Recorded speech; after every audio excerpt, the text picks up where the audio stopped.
welcome to another episode of Why Press Play. This time we're talking about one of the classics of all of our childhoods. Well, I guess it depends on a certain age, but yeah, an absolute classic. 30 years old now, Robocop. 30 years old, imagine. It's directed by Paul Verhoeven, and with us to talk about it in the studio again is the quintessential ladies lover, filmmaker, artist, and general excited guy, Anthony Downs. Happy to be here again, Gordo. Thanks for being here, Anthony. If you want to reach out to Anthony, you could get him. I think it's at Anthony_Downs. Is that? That's my Twitter, according to my memory.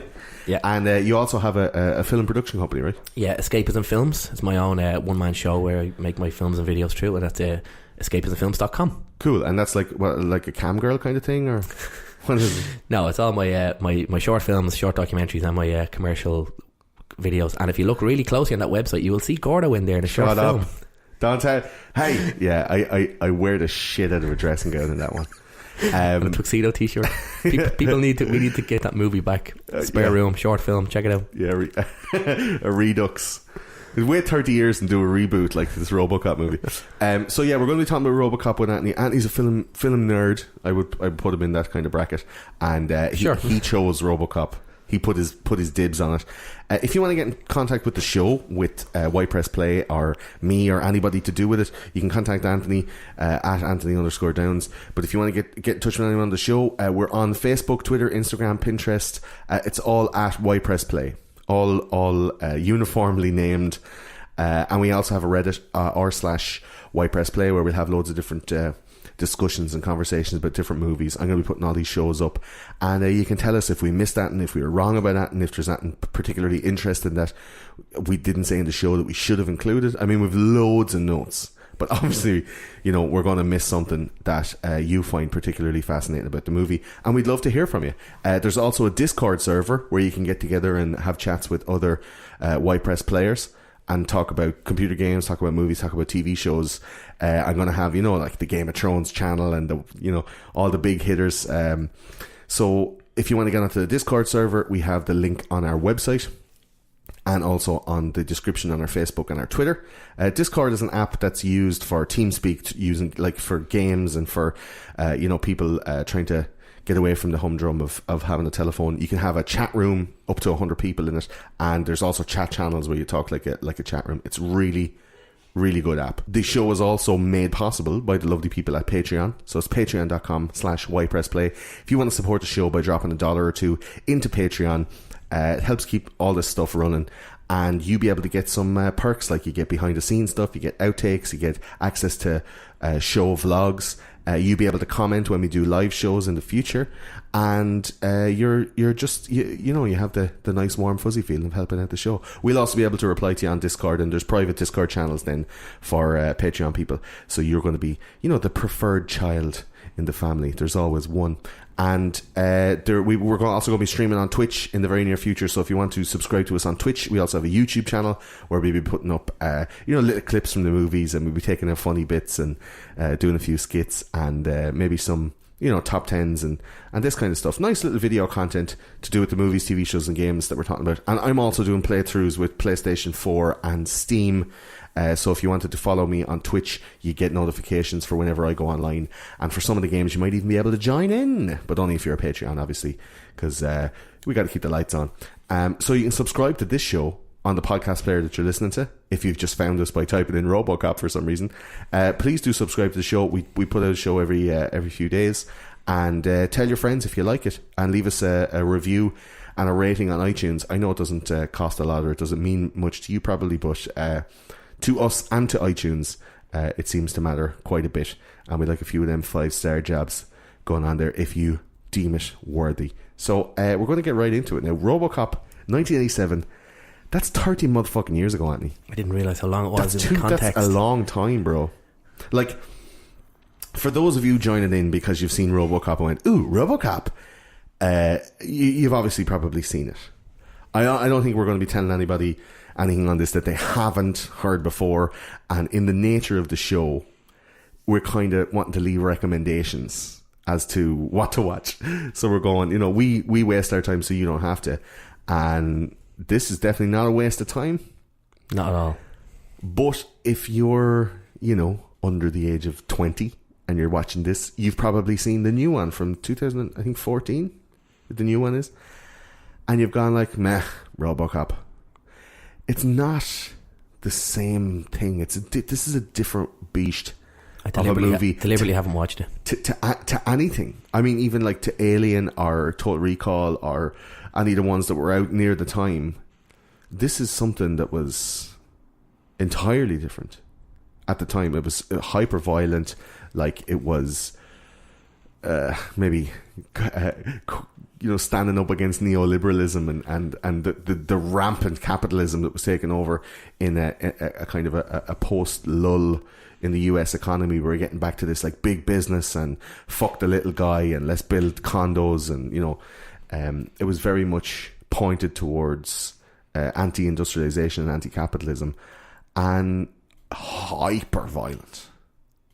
Yeah, really, like almost overly violent. It was that 80s, brilliant. That 80s action movie that really pushed it. Like the blood is deep and red, and like people are getting their hands blown off. There's no beating around the bush. It's the people are getting shot, like real life. Yeah, shotgun hands and stuff. Yeah, amazing. Like I do think as well, when I watched this first, it was because it was so illicit. And if you watch this now, you'll remember like, fuck, that is crazy violent. And I watched this when I was like 9 or 10. Yeah, I was quite young as well. And it would never be done now. Never. Like kids are so secluded and kept from these kind of violent images.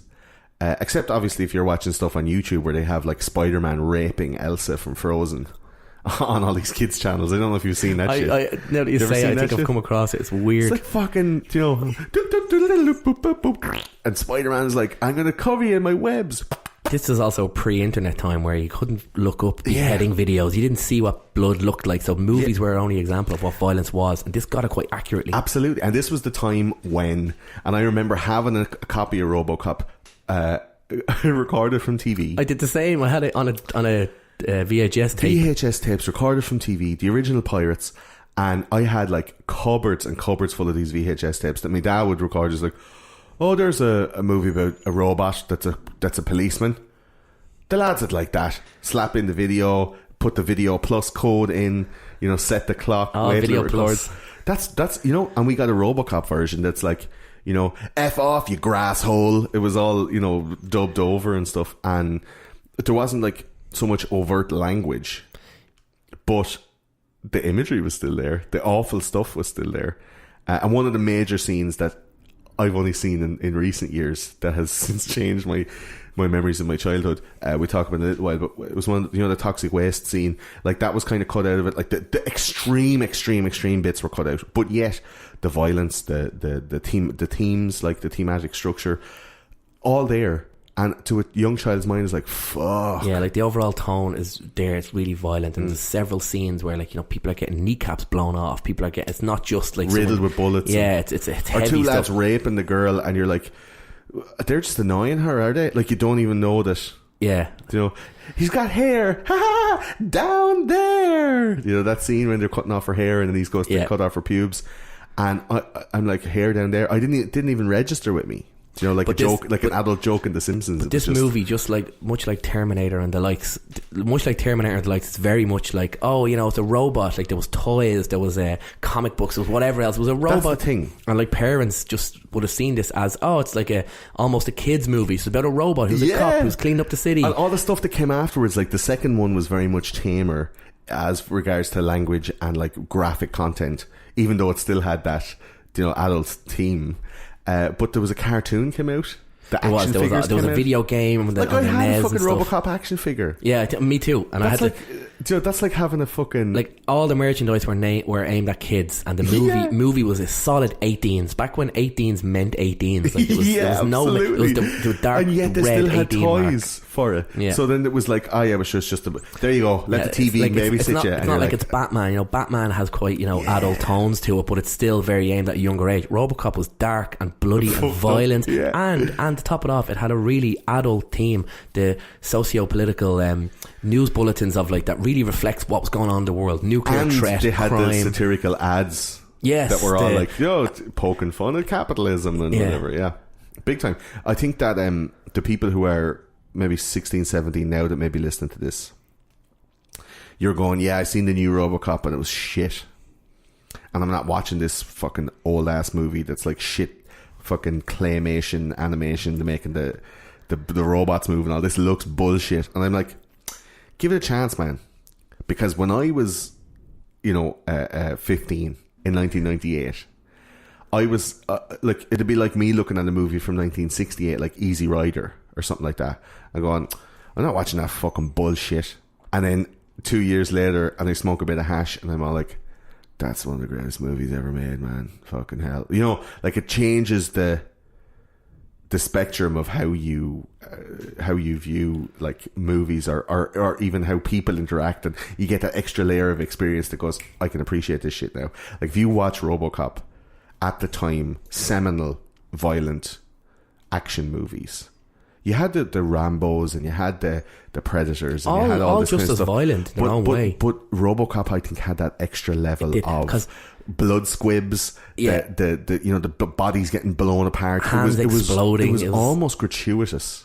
But every bit of it was just perfect. Yeah, and the thing about Robocop is, even though it's about a robot cop that doesn't exist, never will exist, it's a whole, science fiction-y thing. Everything in that movie keeps it grounded in a real-life drama. So everything is real. Everything that's happening other than the robot cop is real. It's real life. Everything is... It came from like a basis that like the likes of Blade Runner was...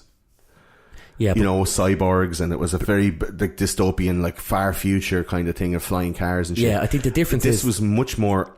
It's today. It's set today. Like it could have been set in 1987. There's a disconnect with Blade Runner because it's in the future, so you let your brain run in that science fiction way. Where Robocop, it could be... it's modern. It's happened at the time. It's contemporary. Yes. It wasn't too far into the future, and it was real. And like, you hear about these shootings and this gang violence, and that reflects all of that even to this day.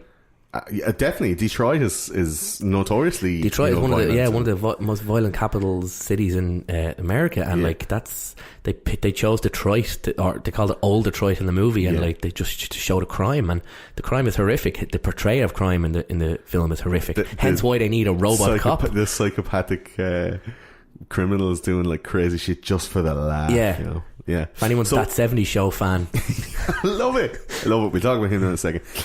So on Why Press Play, we like to challenge our guest to try and describe to the audience the entirety of the movie with no spoilers, and they have a limit of 60 seconds to do so. Okay, you ready, Anthony? This is 60 seconds now. No fucking back of DVD bullshit, right? No, like in the summer in a world of 1980, in the world, one man, one robot. No, none of that shit. Right? You ready? So 60 seconds you have. Ready, set, go. Okay, we're introduced to this city that's crime-ridden. It's horrible, gangland violence everywhere, and big corporation OCP are looking to make a robot cop to clean up the city. 10 seconds. And then we're introduced to Murphy. Murphy transferred from Metro South to Metro West into the worst part of the city, and he gets killed in action very early on. He gets killed in action, and OCP use his body to use their new project, which is Robocop, and they have this robot cop to 30 seconds. Robocop to fight crime in the city, but what they don't realise is they use this guy Murphy, still have Murphy's brain. So the whole movie, as he's fighting crime, the whole movie he's a constant battle with his own psychology, 45. and his own memories, as this robot struggles with his memories of a former life as he continues to clean up the city and fight gang crime. Gang crime. 5 seconds left. There's nothing else you want to say. Time. That's time. That's 60 seconds. Okay, that is like DVD blur, but you didn't tell us the 60-second plot, so we don't know what happened. It's just like a guy did a thing, and it was some stuff. We'll work on it. Okay, we'll work on it for the next time. So what happens then to this Murphy? He's a cop. Yeah, Murphy's introduced. He comes in very dry. He comes in. I'm Murphy, and then like in an hour he's fucking blown to bits. Murphy is a very kind of normal kind of cop. He meets his partner Lewis, and they're very like, yeah, let's go. You can drive. They're like big. They're quirky with each other. They're funny. Yeah. And it's like it's overly friendly. It's his first kind of day in the job, and he's pursuing these criminals, and that we've already been introduced to as being like crazy criminals, and he just gets gunned down, which is not a spoiler because he has to have. It's in the first 5 minutes. Yeah, it's in the first 5 minutes he gets shot, and shot but and not killed. just shot, but shot to bits violently with like shot, shotguns like and this. machine Like, guns and all. it comes the scene in the warehouse. It's a classic action cop scene where they're shooting behind blah blah blah, and and then they finally all find him. Yeah. And there's like 5 or 6 criminals all just blasting away. They blow his hand off, they blow his kneecaps out, they shoot him, and they play with him before they kill him. And that's adding to the hyper violence of the movie. There's a lot of there's the big scene that like kind of threw everyone off how violent this movie was. Yeah. But OCP, the big corporation OCP, are introduced as big cliche 80s corporation. Yeah. Horrible. Megacorp. Yeah, Megacorp. And they run the police. Like, OCP owns the police and all OCP, that kind of stuff. yeah, you know me. Like, that's the way it is, yeah. Yeah, and they have this they have this project, the Robocop project. Actually, someone else in OCP has a military robot style Ed 209. Yeah. So let's go through like the main dudes then, and break it down so we know who we're talking about. So there is a definite hierarchy in both the good guys and the bad guys. So like, let's go with the bad guys first. So you have the old man, and he's like the head of OCP, and he seems to still have some kind of a memory of what it was like in the before time, when which would be the nowadays. I'm guessing, based on how 80s movies used to portray the future, that the time that Robocop is set is like nowadays, like 2017. Possibly. Or it's kind of maybe a not too distant future when technology was that a bit better and advanced. Because they have like big screens, they try to make it look a bit futuristic. Which is classic Paul Verhoeven kind of style. Like. And Total Recall, like, I mean, fucking... Like, then a lot of that stuff they got right nowadays. Like, big time. Video chat. There's no Robocop, there's no robot cops yet, but it's, everyone's talking into their watches and shit. Like, yeah, it's cool. So, in OCP, you have the old man, and he's the top dog. And he has this thing called a Delta City, and that's like the company's, like, basic master plan. So they're going to build this Delta City. It's going to, like, be built over the ruins of old Detroit, and it's going to be like a super futuristic massive city that's going to, they keep on saying the 2 million workers are going to come in and live and work here and do all this stuff, right? So this is the master plan, but they need to get rid of the crime in the area so that they can put the 2 million people in to build the city, right? So the old man is like, he's unnamed as old man, and then underneath him then is his kind of protege, and I think the main driving force behind OCP, the managing director or whatever, Dick Jones, who was effectively the main villain of the film. Yeah, he is eventually, yeah. He's played by Ronnie Cox, and very well played by Ronnie Cox. And he's just like an instantly hateable villain. He is. He's that slightly older kind of gentleman. Like, he's probably in his 50s, who's like not the cool young corporation guy, but he's that corporation, upper management that nobody likes kind of thing, but nobody can touch either. Yeah, exactly. He's fucking untouchable, and we find out later on he does have like ties to criminals and stuff. So it's he is basically like super rich, and he has a militia that'll do his bidding outside of the realm of the law, and he is part of this like defense strategy or defense system as part of OCP's weapons program. So OCP like owns the military, they're creating weaponry and creating technology to sell to the military, not unlike the likes of, say, Halliburton or Lockheed Martin or one of these. It's all weirdly accurate to what's going on. I think like Dick Jones is like a modern day Rumsfeld or something like that. He has that like political aspirations perhaps in the future. He has a lot of connections. He's well connected. He's a high up businessman, and he has this program, the Ed 209 program, right? Yeah. The Ed 209, we're introduced very early on to this like other big robot Ed 209, which is basically a big walking tank kind of thing, but we're introduced to this very early on, and it's like, this is OCP's new project. It's going to clean up the streets, blah blah blah, and it's this big obnoxious kind of robot, scary robot. And it in the first test they have it like a disarming test, and they get some corporate guinea to kind of point a gun at Ed 209, and he drops the gun. He's like, you have 20 seconds to comply, and he drops the gun, and the robot doesn't register. He dropped the gun, flips out. Everyone freaks out, and it's a test, but he just blows this guy to bits because he thinks he still has the gun. Proper shoots him, kills him. Everyone freaks out, and therefore the Ed 209 program is shut down, can't go forward. Yeah. And this other younger guy in OCP then quickly pitches his other project, which is the Robocop project. Yeah, and he's maybe in his early 30s, and he's got a bit of chutzpah, and he's got a lead in his dick, and he's like, yeah, I'm going to seize this opportunity. So this guy, Bob Morton, played by Miguel Ferrer, he is just I was reading how they cast him, and he was supposed to be way more slimy, And when Miguel cast for him, he's fairly slimy though. he is a little bit slimy, but he's still more likeable than Dick Jones. And it was supposed to be that he was less likeable. That's why when he was killed, you're like, yeah. And they rewrote the part and made him a lot more affable, so that when he did die, there was more of a like, oh fuck, if he can go, you know, because he actually pushed and created Robocop. So he's supposed to be kind of like an anti-hero. Like, it's like, okay, well, you're a bit of a dickhead, but you gave us, you know, the hero of the film. So it was kind of like they kind of flipped the positivity on Bob Martin's character.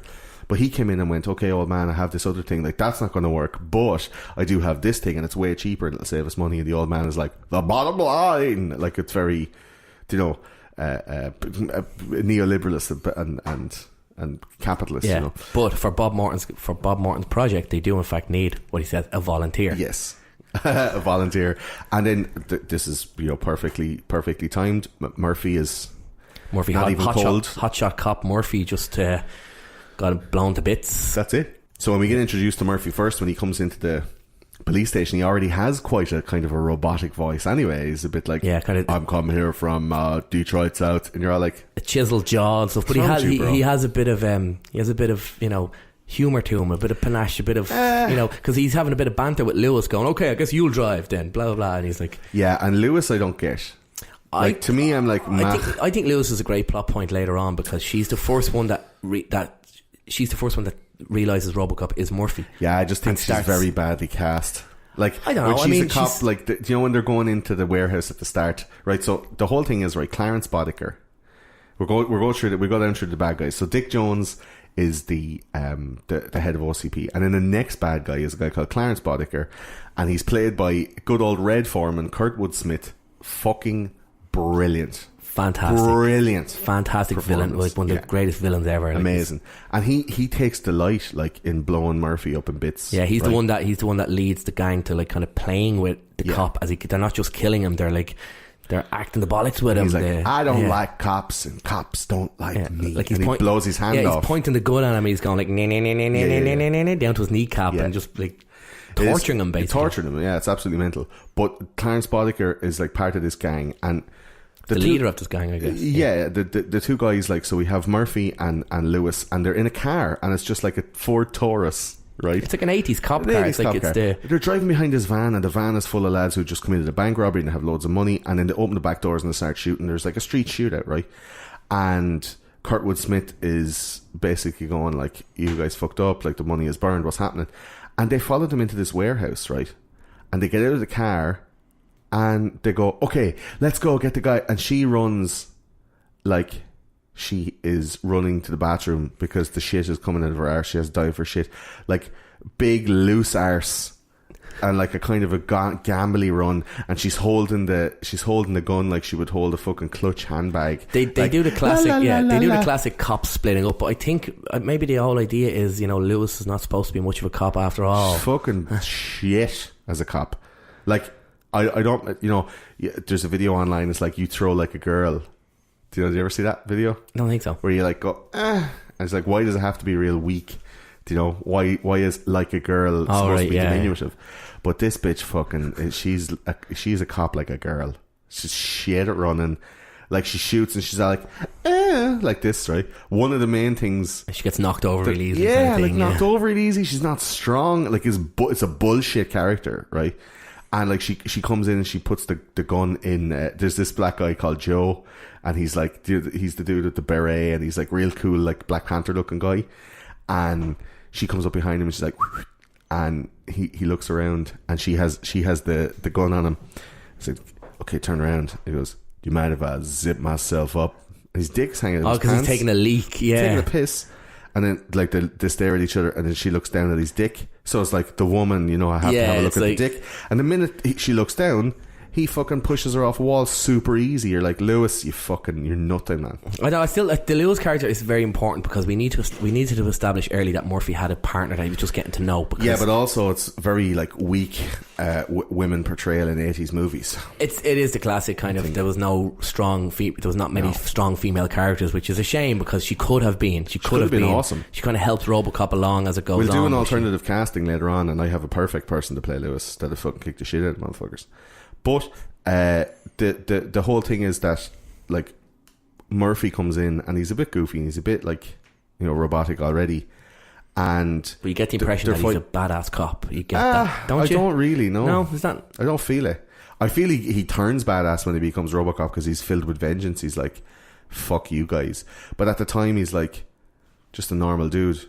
Like Peter Weller, who plays Murphy and Robocop, I don't feel he was, you know, cast as well. I think obviously the casting would have been driven by, you know, the fact that he has the robotic voice and the chiseled jaw, and the fact that he could fit in the suit. Yeah, they were thinking about having someone like Arnold Schwarzenegger or Sylvester Stallone or, you know, some of these guys. None of them could fit. It'd be too massive in this Robocop suit. And Peter Weller was small enough to fit into it. Yeah, it's definitely more. It's definitely more about the face, the kind of the facial structure and the kind of chiseled jaw. That kind of, because all you see is Robocop's mouth when he's Robocop. It's that, but also as well as somebody who can like maneuver and who can move properly in the suit. Like Weller was losing 3 pounds of weight a day from sweating inside the suit because it was so hot. That brings me to a point that we should talk about later on. The tangibility of what Robocop is, and it's not CGI. It's a real thing, real suit. So I think like the fact that Martin and Dick Jones were fighting over this weapons program, and then like just so happened to have Murphy able to put like, you know, the computer into his brain and put the suit around his head and have an organic. It was still that we can have control over it because it has an organic center. I think that's the crux of the film for me. Because Ed 209 was entirely mechanical. Ed 209 was just a robot, whereas this is a robot human. Yes. And like they needed the human brain and the human structure and human shape to kind of drive Robocop. But then you have that scene with Bob Morton. They tell him they could save the left arm. Yes, and he pushes. He says, "No, you know, we're not. We decided on an entire exoskeleton kind of thing." And it's like, oh, he signed a release form. We can do pretty much whatever we want. And and Bob Morton decides to get rid of the arms. They want as less human as possible. Yeah, but at the same time, they wanted it as less human as possible, so they can treat it not like a human. Yeah, but still have all the benefits of a human. Yeah, right. So at the time, and the reason for this kind of race towards having a robotic police force, all the cops in Detroit were like, well, I'm fed up of going out. I'm not getting supported by the government. I'm not getting supported by the police force. I'm going to risk my life in one of the like biggest criminal cities in the world, and they were all I'm getting is shit and getting shot and getting killed. And it's, you know, there's kind of like echoes of that shit today with cops going out and, you know, they're doing everything right all day every day and it doesn't make the news, and one thing to do wrong, you know, and there's a fucking 10,000 people out marching, you know, or they're asking for your job. I don't mean like getting around by, oh, all you have to do is just shoot one black dude and then, you know, they're asking for your job. I'm not saying that. I'm saying you know, it's a tough, thankless job, you know, and they're putting their lives on the line. And yeah, but this comes back to the realism of Robocop, even reflecting today, like the cops talking about striking. And later on in the movie, and people are going like, you can't strike, you're a public servant, you're getting your pay, like it doesn't matter how hard it is, like we need you to be there all the time. And later on in the movie, when they do strike, all hell breaks loose on the street and they need Robocop. So the whole point was to replace the flawed human characters, to replace like flawed human operators, these police. Like I think the line was like, they don't need to eat, they don't need to sleep, they can just, you know, be a cop all day every day, 24 hour street protection kind of thing. Yeah, and you know, we don't have to put up with these silly strikes. Like that's the whole kind of thing behind it. It's like taking the humanity out of it, but yet they still need a human brain need, inside the robot. Bob Morton called it a volunteer. So we need a volunteer. But what's important about, as the movie carries on, we're already introduced to Murphy, and he's Robocop. When he becomes Robocop, but then, like, you know, we're getting flashes of his memory, getting flashes of his brain. His brain is still very much there, but he at the start, when he's Robocop, he doesn't realise it yet. And it takes a few things like Lewis calling him Murphy and a few other things. Murphy, is that you? And the flashbacks of his family and stuff. But that's important. You're a bad actor. Like that's effectively Murphy's all like, get out of my way. You can't even run. But I feel like that's quintessentially one of the biggest and best things about the film. It's full of action, it's full of violence, it's full of awesomeness. Could it be a thing of like the Robocop? Just before you finish that, could it be a thing of like Robocop is in and of itself like an allegory for someone actually going into the police, that they have to get rid of all their personality, get rid of all their personal stuff, or someone going into the army and being militarized, like they break you down to absolutely, nothing. yeah, maybe and you're just a biological like operation. Very possibly. I never looked at it that way, but it's the human brain that the kind of is still there. Something will always trigger memory, something will always trigger like emotions, and that's what Robocop, and like Robocop starts to fight crime, and he does really well fighting crime, but then when he starts to realise he's Murphy, when he gets reminders of Murphy, when his emotions start coming back up and he starts acting more human, what happens? He's not so much of a good cop anymore. Well, he starts behaving badly as a cop, but also the company that made him want to destroy him because they're like, he's malfunctioning. And I'm like, no, he's functioning. Yeah, he's more than he should be, because he's, you know what I mean? But then the film becomes this whole internal struggle psychologically with Robocop finding his human side that was there, and us as the audience have already seen that human side. We know it's Murphy. He has to rediscover himself, but nobody else knows it's Murphy except Lewis. And then when he bumps into the other gang member guy, he's like, we killed you. No, it is definitely like a kind of an advancement of, or an examination of humanity and what it really means. Absolutely. And like just a huge psychological element, which is another element to show that it's not a kids movie. Kids won't wrap their head around things like that. This goes really deep. It's like, it's a robot that shoots stuff. Now at the same time there is a lot of, it's a robot that shoots stuff. There is, but it's and the movie, I watched it and it moves so fast, nearly 2 hours in all its entirety. It's so fast. It's like, first of all, he's taking his words, he's dead, oh no, now he's Robocop, and he just starts going out, and scene after scene after scene, no setup, it's just he's walking along, crime in progress, and he just comes down and just starts shooting motherfuckers. But from a script writing point of view, everything works, everything flows together, flows well. Yeah. And then like the whole last 2/3 of the movie is just him seeking revenge, going around to each school going, I'm looking for clowns, Boudica, pulling lads by the hair out of the disco and all, like, and that guy from Twin Peaks, you know the guy, he plays what's his name, Ray Wise, plays Leon Nash.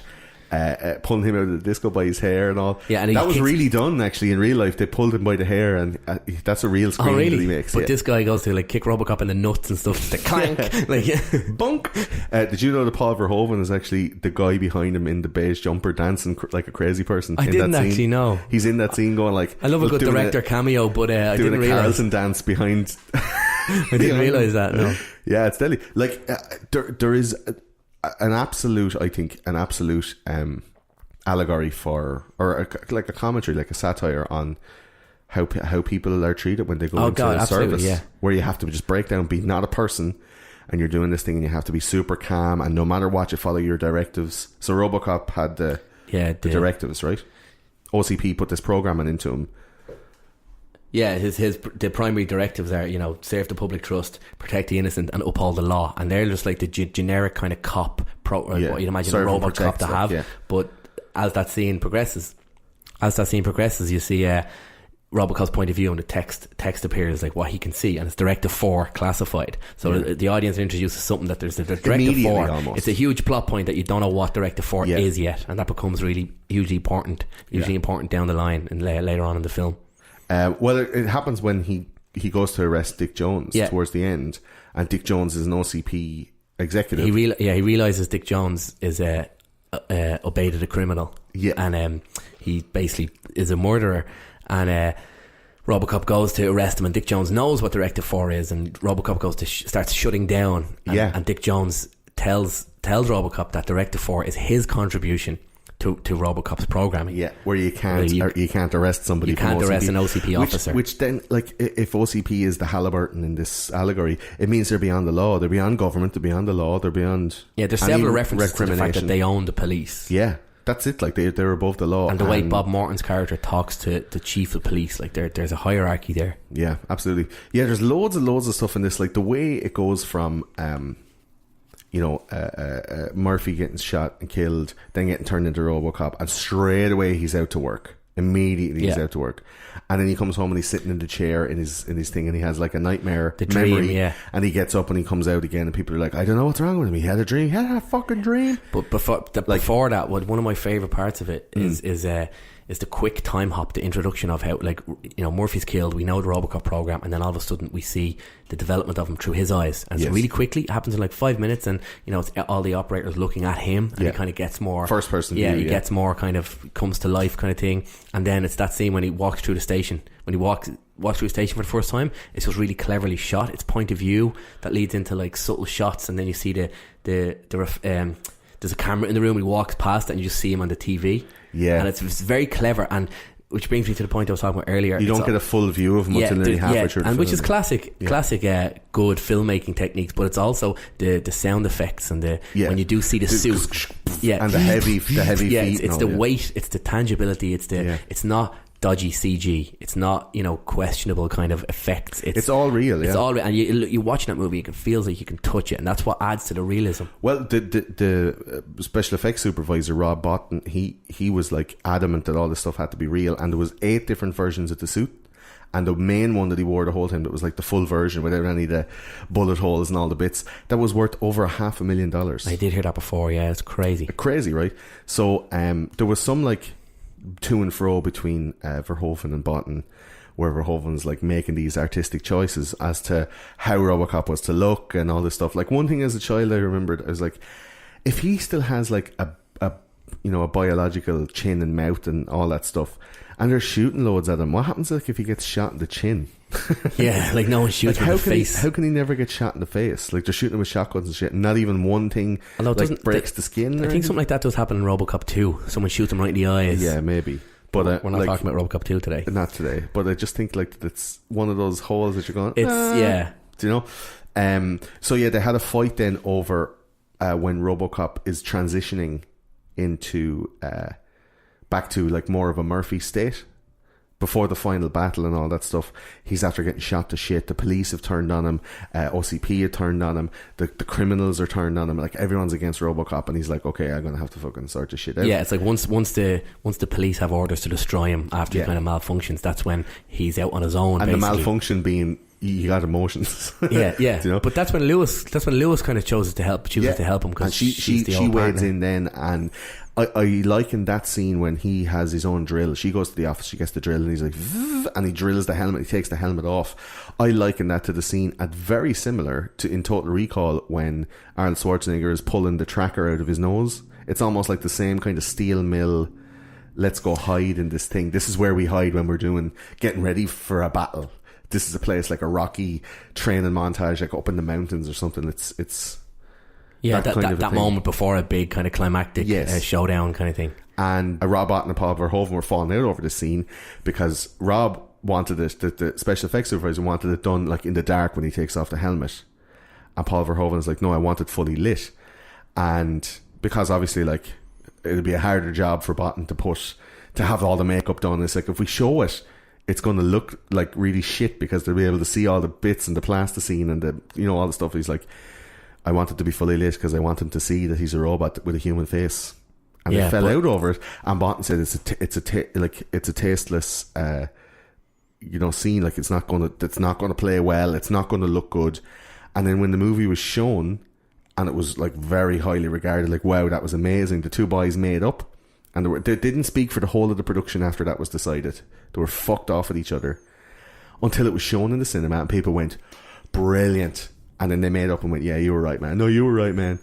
And both of them worked together again then on Total Recall. Oh, nice. And did all of those special effects, when Arnie falls out of the thing on the planet, he's like, rah, rah, and his face is expanding. That's all Rob Botton, like. Oh, okay, cool. Isn't that cool? Yeah, But it was a real kind of like steadfast, like, I'm rowing with this shit. Yeah, but that moment, like, that's a classic kind of, when a director fights his corner because he knows, and it works so well. And that's by that scene, he kind of knows he's Murphy, even though he refers to himself as Murphy. Yes. But he takes the mask off, or takes the helmet off, and as the audience are now looking at a more human Murphy, he's getting more and more human as it goes, and the way he's talking to Lewis and stuff. And that's a big, important turning point for the movie when he is more Murphy. Absolutely. And then the final scene is obviously we're not going to spoil it, but it's really best good. Best thing about the final scene is not going to give away any spoilers, but he sees Clarence, and Clarence is like, oh, okay, you got me, arrest me, because he knows his mate is going to do something. But then Robocop just looks at him and just says, I'm not going to arrest you anymore. And Clarence genuinely starts getting scared. I'm getting nervous now because he's going to be killed, because there was a set of rules. Like between the cops and the criminals, there's a set of rules, and the cops aren't allowed to just kill willy nilly. Yeah, and early on in the movie, actually, he's beating the shit out of Clarence, actually, and he's reading him his rights. Yeah, he's reading him his rights as he's throwing him through windows and walls and stuff, and he starts going, "I work for OCP run the cops. You're a cop," and because he says you're a cop. Robocop has that reminder of Directive 2 or 3, uphold the law, and he nearly has his neck broken. He nearly's killing him, and he has to uphold the law, so he lets him go and or he doesn't kill him, but he arrests him. Yeah. But then later on, like when he's Murphy, when all bets are off, kind of thing, Robocop has that emotional state to go against his programming and just it's a vengeance. It's a more human thing, and it's absolutely vengeance because it's not somebody stopping a criminal, it's someone stopping the guy that killed him. He's like, you killed me, so I'm going to kill you, kind of thing. That's exactly thing. what it is. Absolutely. So we go to then maybe one of your favourite parts of the movie. What was one of your favourite bits? Like if you were to go, you got to watch this movie here, watch this scene, to show somebody the scene. Yeah, that's a hard one to pick just one. It has a lot. It's a hard one to pick just one. You can have two then. We'll pick two. Like one of the it's the very last scene is one of the best, but we won't talk about that. God, one of the it's which moment to pick is the hard pick one. Two, you know bro. I mean? Do it. Okay, I guess a good moment to show, kind of out of context moment to the whole movie, to show what Robocop is and how awesome he is the scene where he's like, it's a load of scenes together where he's fighting crime. Yeah. But when he meets the two lads trying to rape the girl. Yeah. That's just it's a hell of a moment. And they're all like, "Hey man, blah blah blah," and they're just like acting the bollocks with this girl. The movie is full of one-liners. Yeah, it is. But it shows Robocop's kind of targeting and how awesome he is at targeting. And he's like, one of the directives pops up in his point of view, and it's like, protect the innocent. Yeah. And he looks like he's aiming. He looks like he's aiming at the chick, but he's actually aiming through her legs, through her dress. Yeah. And he blows your man's balls off. And that's a perfect moment of how badass Robocop is as a cop, and how perfect he is. Like a regular cop wouldn't have been able to do that. Ironically accurate. And that shot, like he shoots his dick and he's like, "Ah!" and he falls to the ground. And I think the line of the movie comes out at that moment when he looks at the other guy and he's like, "Your move, creep." Yeah, like that's just mwah. Love that shit. Dead or alive, you're coming with me. That's the other one. And one of my favourite scenes is when Bob Martin is in the house. This is a little bit of a spoiler, but he's in the house and he's taking loads of coke with these two girls. Now, as a child, you're watching it and you're like, what are they doing? They're obviously just having a good time. Drug references, titties, everything. Like taking coke, like save some for me, Bob. Like all that stuff. You're like, fucking hell, man. This is, and it's all very in your face. It's there, like everyone puts coke on her cleavage and all. Yeah. Like there's no messing. It's not a kid's film. Like. And Boddicker rings the bell. He's sent by Dick Jones to kill Bob Martin, and he rings the bell, and Bob opens the door and he's like, "Hey, can I help?" And he grabs him by the neck, walks him into the house, and he goes, "Bitches, leave." And they leave. Yeah. They're just like, "You gonna call me, Bob?" As they're leaving, "Are you gonna call me?"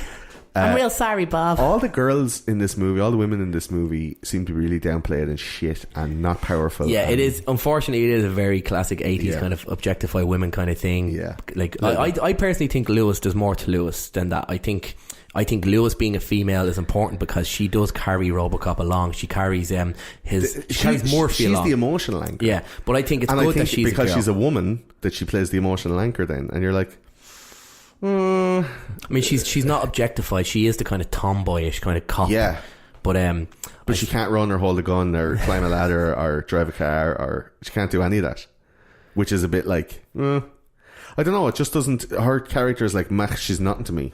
Yeah, but I think she carries. She's the reason why Robocop starts thinking about Murphy. She leads the emotional that into anchor, him, maybe, because she's the partner. But who cares about the emotional anchor in an action movie? Do you know what I mean? But this is why Robocop is so much better than any other action movie, because it's deep. Well then, while we're on that point, we get back to our favourite points in a second. While we're on that point, then let's do our alternative casting, because we're arguing now over Lewis, and I'm going, Lewis is a heap of shit.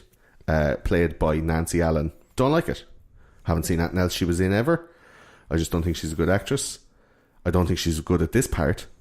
And if I was to have somebody else to play this part, I would pick Linda Hamilton, who played Sarah Connor in the Terminator movies. If Lewis, she would have been fucking awesome. If Lewis was more of a badass, that would have been something. But and it would have made Murphy look more badass, because the two would have been like, whoosh, badass together, like, let's go. But if she was more badass, would she have stopped Murphy getting killed at the start of the movie? Which But that's Maybe. not, but we can't. Murphy has to get killed for the movie. So she has to be shit. I mean, like, maybe the point is she's not that good, and that's why her partner gets but killed. But why could she not be good and just be overpowered by a bunch of dudes? The same way Murphy was. Like, Murphy's a dude, and he's supposed to be a badass cop from the south side, and he still gets overpowered because there's like 9 dudes.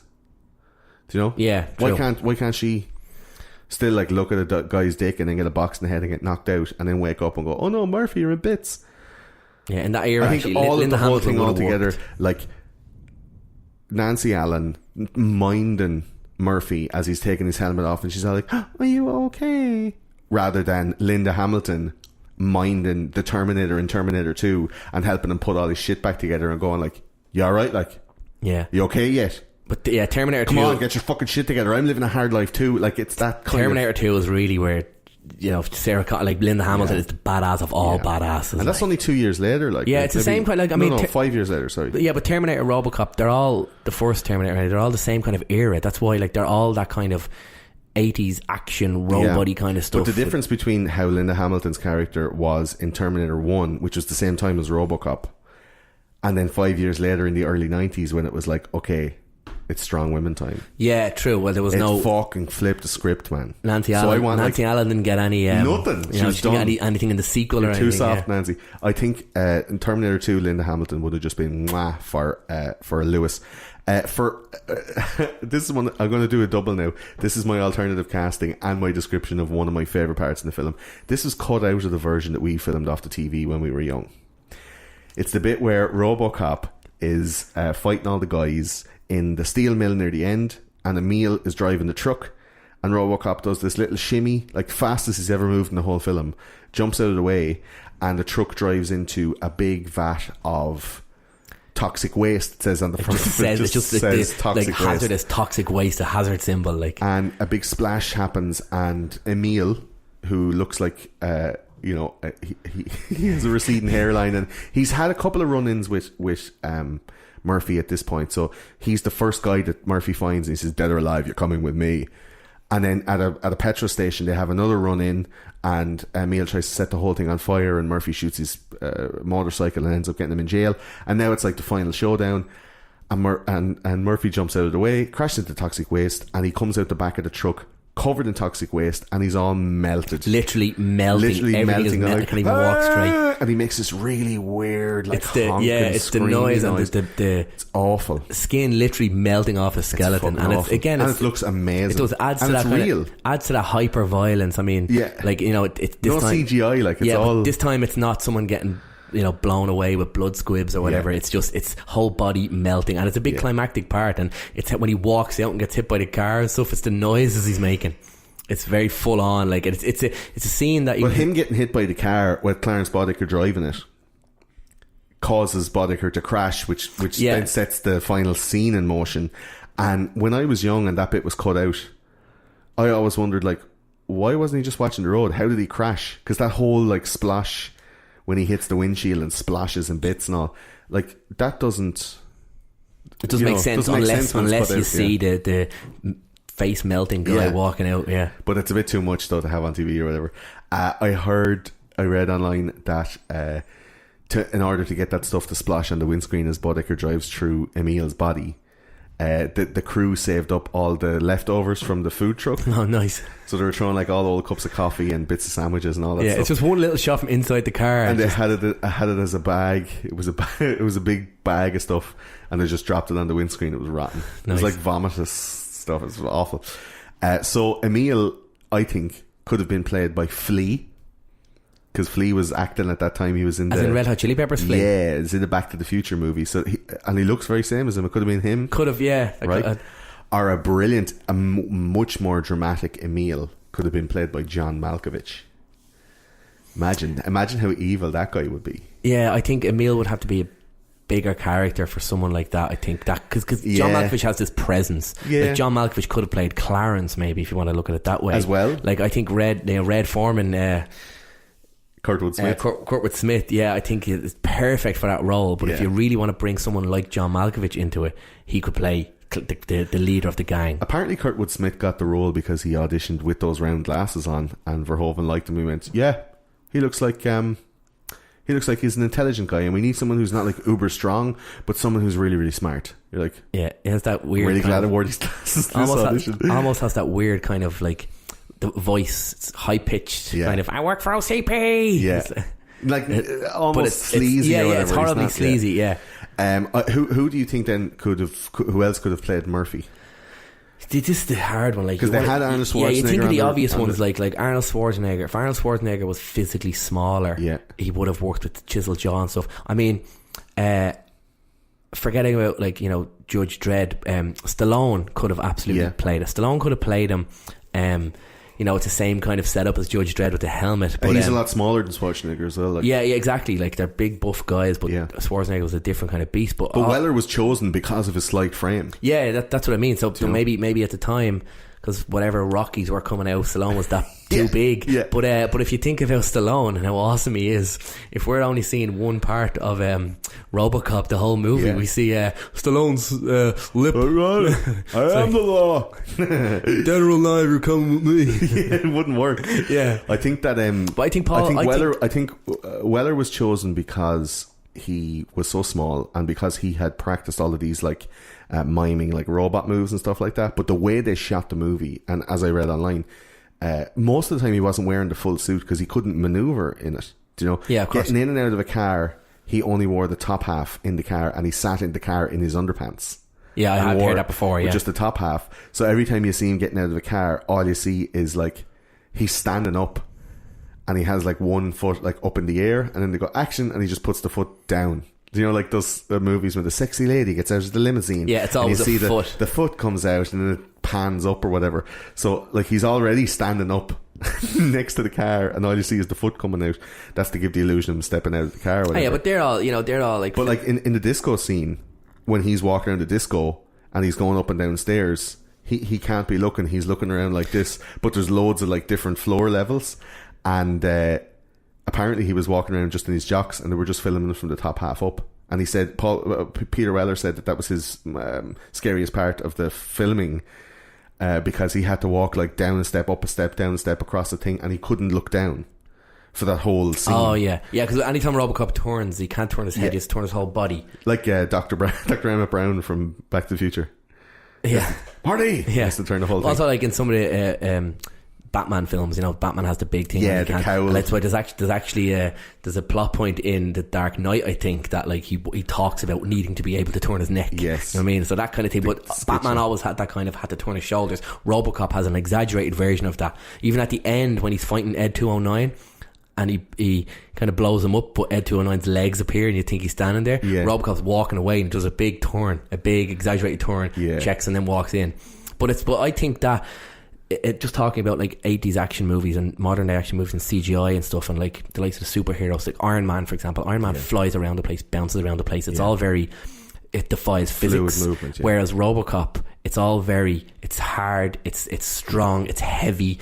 He doesn't move fast. He doesn't need to move fast, and I think that adds to the tension of the film and the realism. And the pace and everything. And when he does fall over, he falls over with a clank. There's no like fancy. He's exactly. massively made out of metal. Yeah. So I think with and it's not like a special metal that they found. In some weird. But Peter Weller, you know? Peter Weller having this saying the suit is too heavy, that adds to that. That's got to add to his performance. Exactly. You know what I mean? Well, the whole thing was when he was in the mime, like to learn how to move like a robot, and then when they brought out the robot suit and they put it on him, he was like, oh fuck, I can't act in this.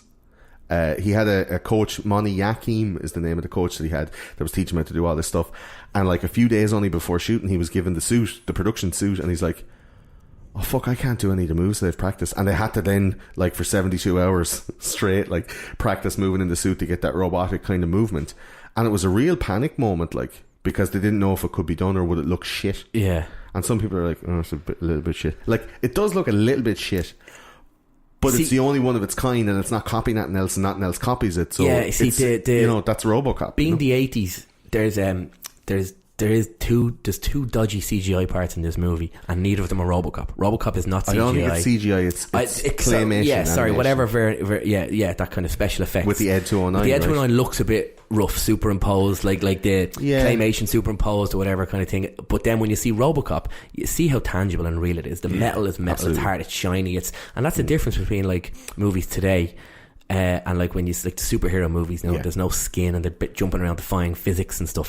It's just eye candy. I don't think in 20 years time that's going to look as good as it looks today. It looks great today because it's in 4K and stuff like that, but like I don't think in 20 years time people are going to look back at movies like the Fantastic Four or something like that and go amazing, or like Transformers. It's going to be like it was the computers at that time, whereas Robocop was a freaking suit. It was a steel metal suit. And like when you light something perfectly and shoot something perfectly on film, on celluloid, on you have that, if it's real while the camera points at it, it's going to look real on a 40-foot screen or a 40-inch screen later on. And even watching Robocop now, it looks kind of 80s, but it still hasn't dated. But that's why they can scale those things up to do like a Blu-ray version of Robocop, because it was a real thing. It was done on film. Yeah, exactly. And the likes of Jurassic Park, the same. They used like half real and then half CG, half animatronics. I think it's less than half CG, but there's only like 13 minutes of CGI in Jurassic Park or something. But the rest of it is all like puppets and animatronics and stuff like that. But it's hugely important to have something that's like if you were there, you could touch it. And Robocop. So when you're making movies in the future, you're going to side for the more expensive but more real and ideally, absolutely, and like absolutely stay away from heavy CGI, because my biggest pet peeve about CGI is it defies physics. I think it also disassociates the actors with what they're acting with. Yeah, because like if you're looking at just like a ball on a stick and you're going, isn't that right, Bebo? And you're all like, true. And it's like some weird fucking baby gay robot. Did you see the visual effects reel of Batman vs Superman?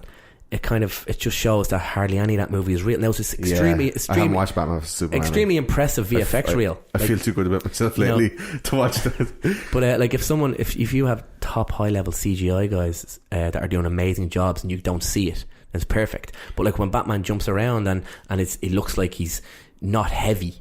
That's whereas Robocop Robocop is always heavy and it's tuddy, and when he falls he clanks and the feet hitting the ground. It's all the awkward movement and the slow speed of the movement. That all adds to it, and that's Peter Weller's performance in that made it. It's the movie magic of all the elements coming together. I do think two people, and who were like, one of them was huge at the time, could have played Robocop. Christopher Lambert, who played Highlander.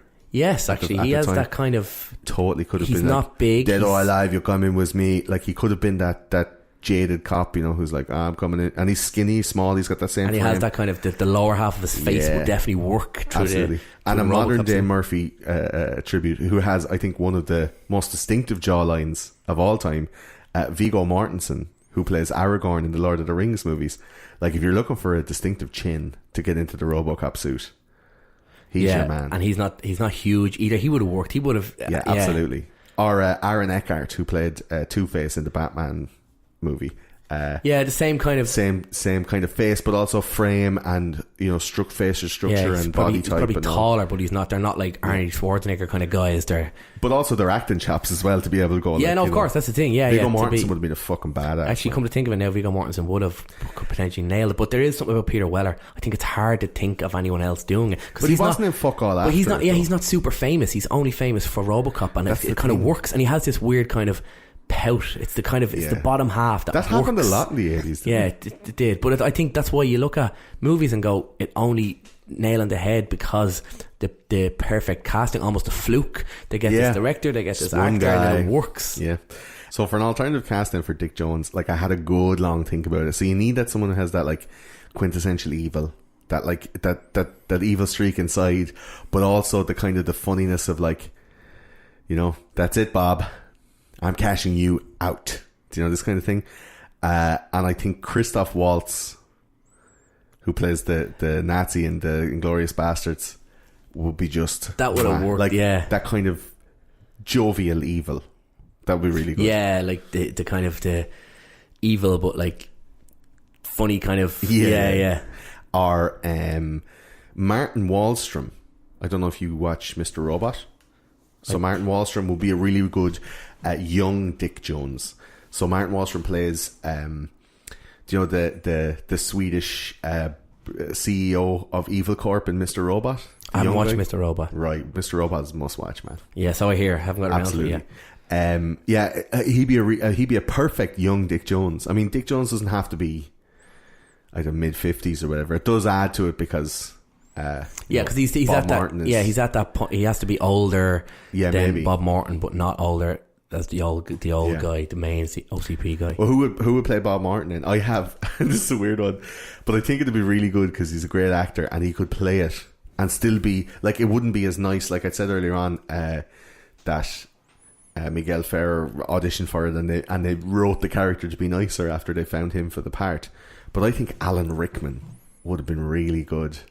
Like imagine young Alan Rickman from Die Hard playing this, like Bob Martin, like, fuck you, Dick Jones, you fucking. They're having a row in the bathroom. You know when they have that face off in the bathroom, and Dick Jones is like, you fucked it up for me, Martin. That was a guaranteed military sale, spare parts for 25 years. Who cares if it worked or not? And that was his modus operandi. He was like, fuck you, I make money, and you're coming in here with your new project trying to fucking shake your dick around.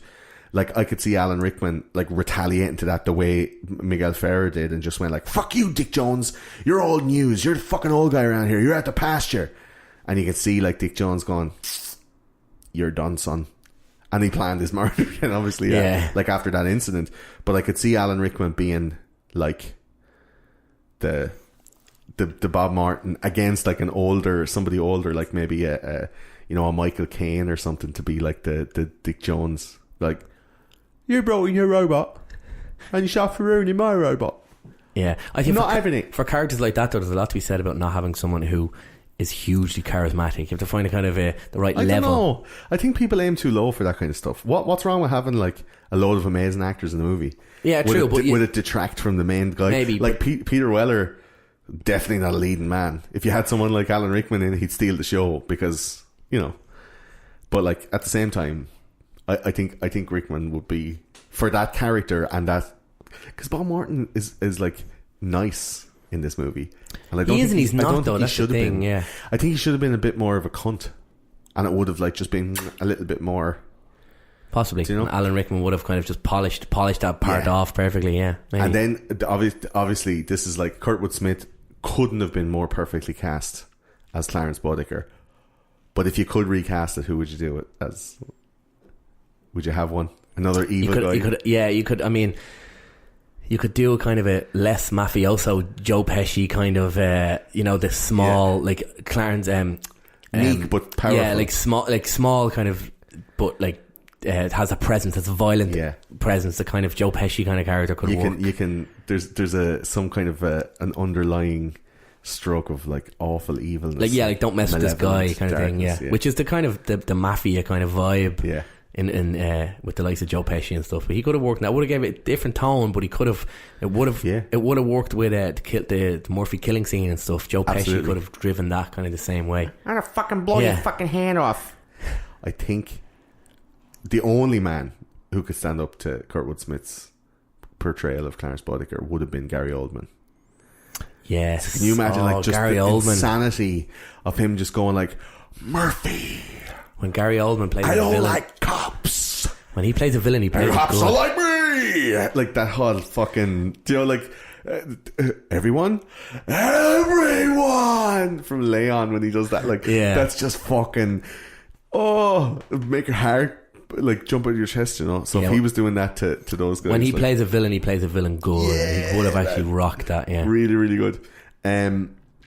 So yeah, that's all that's all my favorite parts. Like the toxic waste thing and everything was just.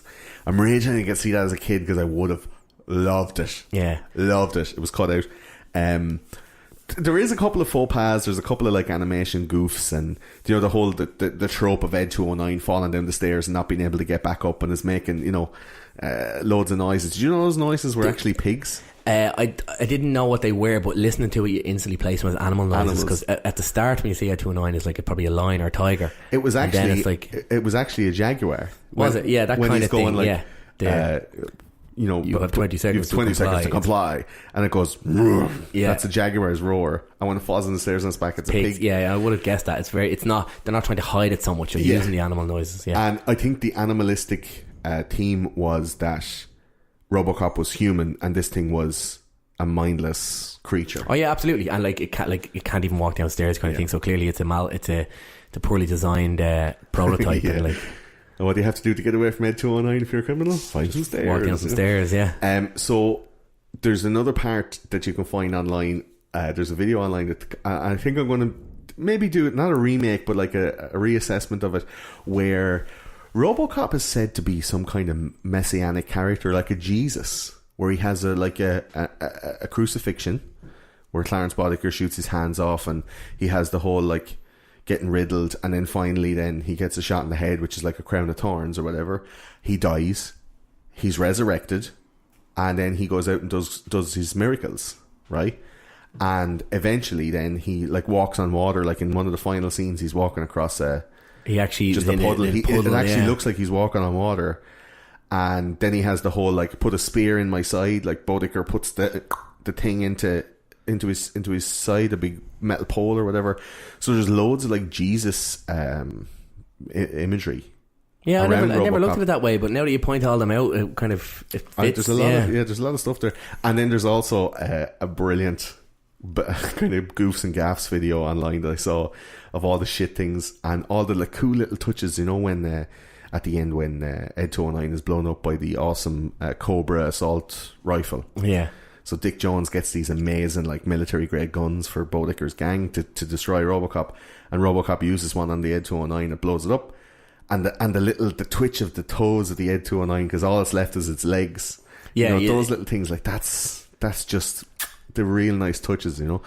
But there's other bits of animation that were fucked, like when no spoilers, but when Dick Jones falling out the window, he has super long arms, big long arms. Yeah, it's not. But it's very like Verhovenish. Yeah, I think it's forgivable because the Robocop itself is so awesome, and as we said, tangible. You can let the other stuff slide. Exactly. And like if a teenager now was going to go back and watch Robocop, they might get a giggle out of that kind of stuff. But you have to look past that and look what it is, because the actual main effects that we see are real life kind of visual effects, costume kind of choices, and the Robocop. Well, I remember how people eat fucking shit all over themselves when True Lies came out. I think True Lies was 1994, and there was a bit where Schwarzenegger and the guy he's fighting jump off the side of a building onto the wing of a plane, and apparently like that was like one of the most expensive and cutting edge special effects of all time at the time. And you're like, how is that? I've seen Jurassic Park, I've seen Total Recall, I've seen Terminator 2. Like Terminator 2, the bit where the T-1000 is walking away from the truck that's exploded, away from the fire, with the fire behind him, and how like part of it is animated, and then they got the actor as close to the fire as possible to have him then from there walk on, and the silver falls away and he turns into a real dude or whatever. I was like, that's really impressive. But apparently this thing in True Lies with the green screens and how they jump down onto this thing, and it's a huge big drop, and there was like pulleys, and it was like mad, half physical, maybe and half CG. Maybe it's because a combination of like it's a stunt more so than an effect. But it was a stunt effect, and that's the whole thing with this. In 1987, you had someone like, would someone fall out of a window like that? You couldn't do it without animation. Yeah, true. But technology, as soon as it caught up, like film and Hollywood are always at the cutting edge of these technologies and trying to push what's possible. And you can see now like everything is CGI. Look at Avatar, the whole thing. There's nothing real about it. 1 year later, 1988, we had a Hans Gruber falling from there, and that was perfectly that would have been a nice like green screen kind of dropping him like a couple of feet down with the slow motion. But maybe Dick Jones wasn't a significant enough character to get a send off like that, and he gets isn't it weird though that they couldn't, like, a year later you could get something like that? Yeah, but it's just, again, come on back. It's one of the things that people are like, you watch the whole movie and you're like, cool, and then there's one thing near the very end, you're like, fuck's sake. Yeah, like, I wouldn't let something like that ruin the movie for me. There's so many better elements, so many good things going through it, especially the other effects and how good Robocop is, and like the likes of the exploding hands and the kind of the there's a lot blood of squibs. blood stuff. They're really pushed, and it's awesome. Like, and then of course the toxic waste. That's a very it'll leave its own out there, and it's full on. Who else would put that in the film, you know? Yeah, exactly. God bless you, Paul Verhoeven. You'd still cringe at that watching it today. Yes, I was watching it the other day. And you just like, imagine like you dipped into a pool of toxic waste and like your skin starts melting off. It wouldn't do that to your skin straight away. That's the other thing. It's not like Swamp Thing, Toxic Avengers. But again, it's 80s, kind of, you know, suspension of disbelief, and you need a quick result. You're not going to wait for the guy to get radiation poisoning. So what I found, this is probably the funniest thing I've found, and the most pathetic. Like, one of the early taglines that was bandied around for this film was Robocop, he's like Dirty Harry but with ball bearings. You're like, fuck off. Wow, was that actually used? That was almost used until Clint Eastwood said, if you use that, I'll sue you. Good. Clint Eastwood went, no. So we get to the last part then, which is the one reason why. So when we think about Robocop, I need from you, Anthony, one reason why you would make somebody watch this who hasn't watched it. I'm talking about, like, it's 30 years old. There are people who have, like, they've entirely grown up. They've even finished college, and they may have not even seen Robocop. Yeah, I do think it's a film that, like, 23, 24-year-olds. Yeah, like, a teenager's not going to watch it, but if someone's like a media student or, you know, kind of into music and getting into old music, this is one for people like that to watch. So I think, like, the main reason to watch is because on its surface it nails in the head exactly what it is, which is an 80s action sci-fi movie about a robot cop who's a badass.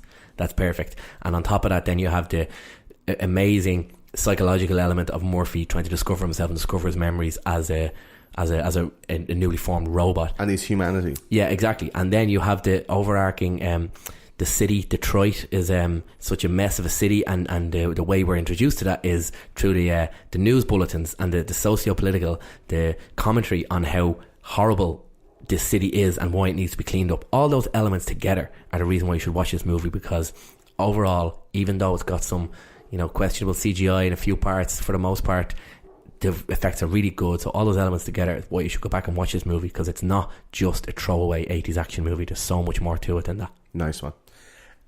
Gordo says his one reason why, I think, is that it still holds up today. It's non-stop, like, good old 1980s, no holds barred, no Johnny, no kissing, straight in, fucked up ultra violence, with a story around it that has a robot battles for its humanity and some really nice, like, physical special effects, which are rare enough nowadays. It's definitely one to watch. There's loads of stuff if you're, you know, like, smoke a joint and you have a think about it and go, hey man, do you think that means this and this means that? Like, the fight for humanity and the other imagery and all, that's not by accident. That shit is not there. Like, that's all very purposely put there. And if you look online, like, people have absolutely ripped this movie apart into bits and bobs. All these film experts and, you know, film students and stuff trying to find, like, a new angle on how to interpret the movie. There's endless amounts of reinterpretations. And I don't think that somebody young should dismiss this as just an old movie. Like I said at the top of the show, in 1998, I wouldn't have been watching something from 1968. I wouldn't have been doing it. I'd be like, meh, whatever the fuck, man. Give me, like, you know, something brand new. I want something new. Like, let me watch Go 1999. Oh, it's like, watch Robocop, you know. Also, if somebody is, you're after watching Robocop, but it's been a while, it's years ago, go watch it again with this new, like, a new fervor and a new knowledge, going like, geez, I didn't know, like, all that stuff. And it's so that you will watch it with a new appreciation, and there's other stuff underneath. So my one reason why is it's physically and psychologically rewarding on both sides, and it's rare enough for an action movie nowadays too. A lot of them are vacuous and it's fast paced, man. It's just bang bang bang, like, it's a treat. It is a treat. So that's it for White Press Play for this time. That's been Robocop 1987, directed by Paul Verhoeven. And thanks very much to Anthony Downs for joining me to talk about Robocop. He picked this one. No problem, Gordon. I'm happy to come in and talk about Robocop. It's a film that's been on my radar for a very long time. Yeah, man. A lot of the films that become favourites, you watch them as a teenager. I've been watching this since I was like 6. That's it. It's shaped your life. And you rewatch it over the years and you realise how awesome it is. You'd be surprised how many times Anthony had come into a room and just pick someone out of the room and go, dead or alive, you're coming with me. Like, it's really part of the fabric of his character. So that's Why Press Play for this time. Thanks for listening. If you want to get in contact with us, or you want to correct anything, or you want to ask any questions, or add something to the show, hit us up: Facebook, Twitter, Instagram, Pinterest. We're on all of those, throwing as much stuff up as possible. We are Why Press Play on all of these. We do have a Reddit r/Why Press Play. And we have the Discord server if you want to come in and chat to me or any of the other people off the show. We're all going to be on it. Ask some questions or, throw some shade, whatever you want to do. Also, thanks very much to the Patreon people who make the show possible. Patreon.com/whypressplay. If you want to donate $1, you want to support the show and you like what we do here, join in. You get some secret stuff on the backhanders and the brown envelopes. And, let's make a community out of this thing. We're only starting, and it's a really nice show. We get nice people to talk about, and we recommend nice shows for you, so we waste our time so you don't have to. There are going to be live shows through Discord, Twitch, YouTube, and VidMe, so get onto those and subscribe. And if you like this show, subscribe and leave a review on iTunes, because it may not be worth anything to you, but iTunes seem to like them, and we show up on people's lists when they go looking for stuff like Robocop, which I think 1,000 podcasts have done, but maybe not the way we do it. I don't know. Thanks again to Anthony for joining us. This has been Why Press Play. I'll see you next time. Bye. Say bye, Anthony. Bye.